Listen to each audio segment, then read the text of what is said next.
Hello, everyone. Today, yay, it's a new week. We are going to be starting on chapter 6. There's our only illustration for the whole chapter. The rest of it is going to be mental movies. And there are some great images, great imagery again in this chapter. Okay, so this chapter is called The Journey from Platform 9 3/4. And we're going to be reading some of it today.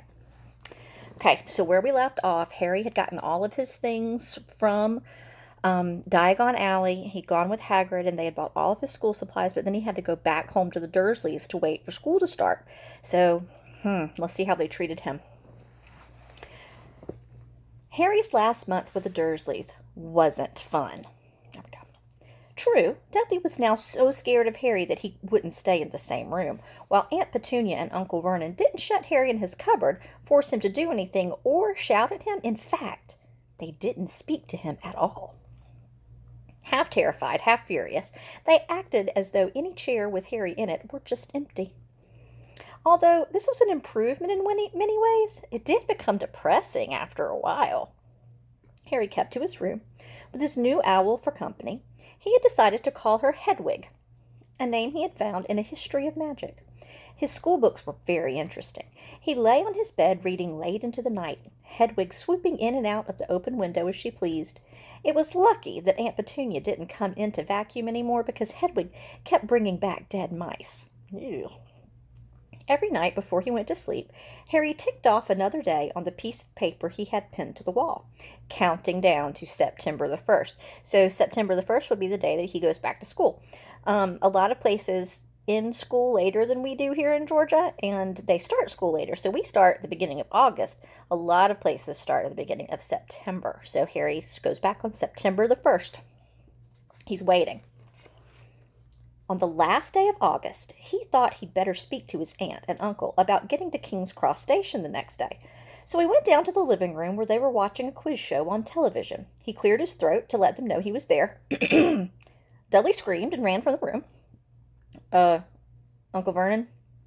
Uncle Vernon grunted to show he was listening. I need to be at King's Cross tomorrow to go to Hogwarts. Uncle Vernon grunted again. Would it be all right if you gave me a lift? Grunt. Harry supposed that meant yes. Thank you.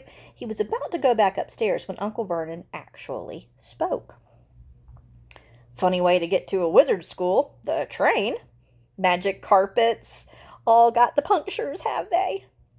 Harry didn't say anything. Where is this school, anyway? I don't know, said Harry, realizing this for the first time. He pulled the ticket Hagrid had given him out of his pocket.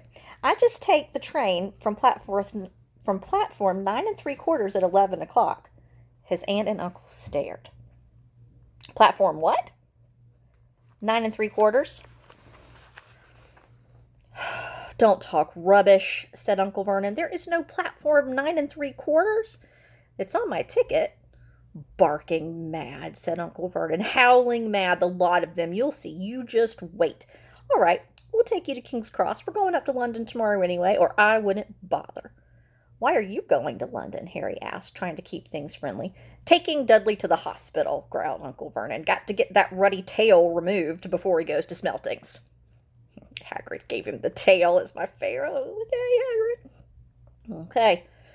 How do you think Harry's feeling about this? He's about to go off on a new adventure. I would probably be kind of scared, but pretty excited too. It's kind of like, the first day of school, but instead of just going on your first day of school, you're going away somewhere that you're going to live, without your parents there or anybody. It'd be kind of scary to me, but I'd also be excited. Harry woke at 5 o'clock the next morning and was too excited and nervous to go back to sleep. He got up and pulled on his jeans because he didn't want to walk to the station in his wizard's robes. He'd change on the train. He checked his Hogwarts list yet again to make sure he had everything he needed, saw that Hedwig was shut safely in her cage, and then paced the room, waiting for the Dursleys to get up. 2 hours later, Harry's huge, heavy trunk had been loaded into the Dursleys' car. Aunt Petunia had talked Dudley into sitting next to Harry, and they had set off. They reached King's Cross at 10:30. Uncle Vernon dumped Harry's trunk onto a cart and wheeled it into the station for him. Harry thought this was strangely kind until Uncle Vernon stopped dead, facing the platform, with a nasty grin on his face. Well, here you are, boy, platform 9 and platform 10. Your platform should be somewhere in the middle. But they haven't seemed to have built it yet, have they? He was right, of course. There was a big plastic number, 9, over one platform, and a big plastic 10 over the one next to it, and in the middle, nothing at all. Have a good term, said Uncle Vernon with an even nastier smile, and he left without another word. Harry turned and saw the Dursleys drive away. All 3 of them were laughing. Harry's mouth went rather dry. What on earth was he going to do? He was starting to attract a lot of funny looks because of Hedwig. He'd have to ask someone. He stopped a passing guard but didn't dare mention platform 9 3/4. The guard had never heard of Hogwarts, and when Harry couldn't even tell him what part of the country it was in, the guard started to get annoyed, as though Harry was being stupid on purpose. Getting desperate, Harry asked for the train that left at 11 o'clock, but the guard said that there wasn't one. In the end, the guard strode away, muttering about time wasters. Harry was trying hard not to panic. According to the large clock over the arrivals board, he had 10 minutes left to get on the train to Hogwarts, and he had no idea how to do it. He was stranded in the middle of the station with a trunk he could hardly lift, a pocket full of wizard money, and an owl.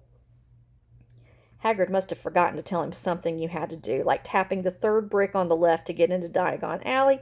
He wondered if he should get his wand out and start tapping the ticket inspector's stand between platform 9 and 10. At that very moment, a group of people passed just behind him, and he caught a few words of what they were saying, packed with muggles, of course. Harry swung around. The speaker was a plump woman who was talking to 4 boys, all with flaming red hair. Each of them was pushing a trunk like Harry's in front of him, and they had an owl. Going to make an inference here. Harry can't figure out how to get there. He's got a trunk. He's got an owl. Okay. He's heard the word muggle now. And he sees these people, and he hears these voices and these certain words. I think Harry's going to pay a lot of attention to them, because maybe they might be able to help him where the regular people couldn't. It's just my guess. What do you think? Let's see. Heart hammering, Harry pushed his cart after them. They stopped, and so did he, just near enough to hear what they were saying. Now, what's the platform number? Said the boy's mother. 9 3/4, piped up a small girl who was also red-headed, who was holding her hand. Mom, can't I go? You're not old enough, Jenny. Now be quiet. All right, Percy, you go first. What looked like the oldest boy marched toward platform 9 and 10. Harry watched, careful not to blink in case he missed it. But just as the boy reached the dividing barrier between the 2 platforms, a large group of tourists came swarming in front of them, and by the time the last backpack had cleared away, the boy had vanished. Fred, you next, the plump woman said. I'm not Fred, I'm George, said the boy. Honestly, woman, you call yourselves our mother. Can't you tell I'm George? Sorry, George, my dear. Only joking, I'm Fred, said the boy, and off he went. His twin called after him to hurry up, and he must have done so, because a second later he had gone. But how had he done it? Now the 3rd brother was walking briskly toward the barrier. He was almost there, and then quite suddenly he wasn't anywhere. There was nothing else for it. Excuse me, said Harry to the plump woman. Hello, dear, she said. First time at Hogwarts. Ron's new, too. She pointed at the last and youngest of her sons.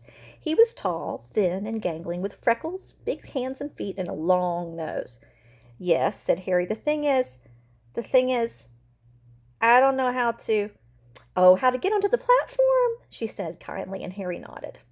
Not to worry, she said. All you have to do is walk straight at the barrier between platforms 9 and 10. Don't stop and don't be scared or you'll crash into it. It's very important. Best do it at a bit of a run if you're nervous. Go on now. Go ahead before Ron. Okay, said Harry. He pushed his trolley round and stared at the barrier. It looked really solid. He started to walk toward it. People jostled him on their way to platforms 9 and 10. Harry walked more quickly. He was going to smash right into that barrier, and then he'd be in trouble. Leaning forward on his cart, he broke into a heavy run. The barrier was coming nearer and nearer. He wouldn't be able to stop. The cart was out of control. He was a foot away. He closed his eyes, ready for the crash. But it didn't come. He kept on running. He opened his eyes, and a scarlet steam engine was waiting next to the platform, packed with people. A sign overhead said, Hogwarts Express, 11 o'clock.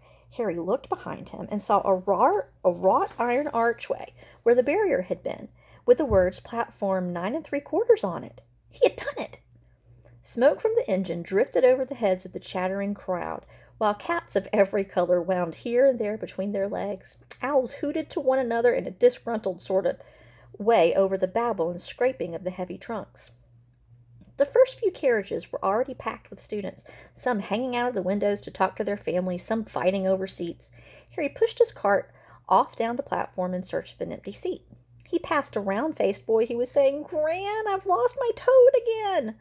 Oh, Neville, he heard the old woman sigh. A boy with dreadlocks was surrounded by a small crowd. Give us a look, Lee, go on. The boy lifted the lid of a box in his arms, and the people around him shrieked and yelled as something inside poked out a long, hairy leg. Ugh. Harry pressed on through the crowd until he found an empty compartment near the end of the train. He put Hedwig inside first and then started to shove and heave his trunk toward the train door. He tried to lift it up on the steps but could hardly raise one end, and twice he dropped it painfully on his foot. Want a hand? It was one of the red-haired twins he'd followed through the barrier. Yes, please, Harry panted. Oi, Fred, come here and help. With the twins' help, Harry's trunk was at last tucked away in the corner of the compartment. Thanks, said Harry, pushing his sweaty hair out of his eyes. What's that? Said one of the twins suddenly, pointing at Harry's lightning scar. Blimey, said the other twin. Are you? He is, said the first twin. Aren't you? He added to Harry. What? Said Harry. Harry Potter, chorused the twins. Oh, him, said Harry. Yes, I am. The two boys gawked at him, and Harry felt himself turning red. Then, to his relief, a voice came floating in through the train's door. Fred, George, are you there? Coming, Mom. With a last look at Harry, the twins hopped off the train. Harry sat down next to the window where, half hidden, he could watch the red-haired family on the platform and hear what they were saying. Their mother had just taken out her handkerchief. Ron, you've got something on your nose. The youngest boy tried to jerk out of her way, but she grabbed him and began rubbing on the end of his nose. Mom, get off! He wriggled free. Aw, has Icklewanny had something on his nosy, said one of the twins. Shut up, said Ron. Where's Percy, said their mother. Oh, he's coming now. The oldest boy came striding into sight. He had already changed into his billowing black Hogwarts robe, and Harry noticed a shiny silver badge on his chest with the letter P on it. Can't stay long, Mother, he said. I'm up front. The prefects have got 2 compartments to themselves. Oh, are you a prefect, Percy? Said one of the twins with an air of great surprise. You should have said something. We had no idea. Hey, hang on. I think I remember him saying something about it, said the other twin.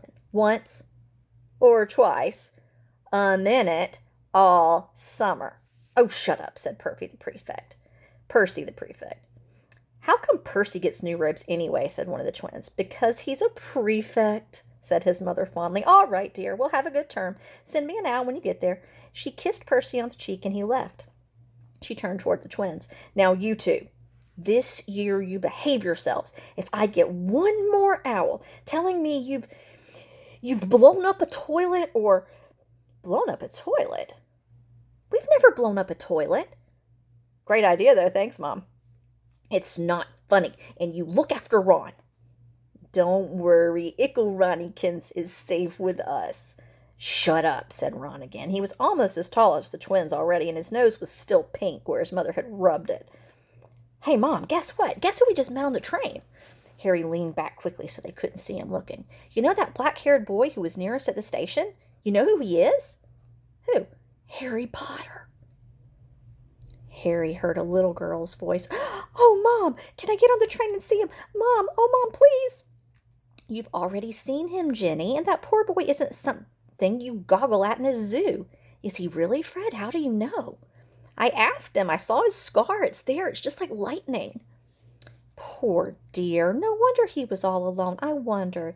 He was ever so polite when he asked how to get onto the platform. Never mind that. Did you think he remembers what you-know-who looks like? Their mother suddenly became very stern. I forbid you to ask him, Fred.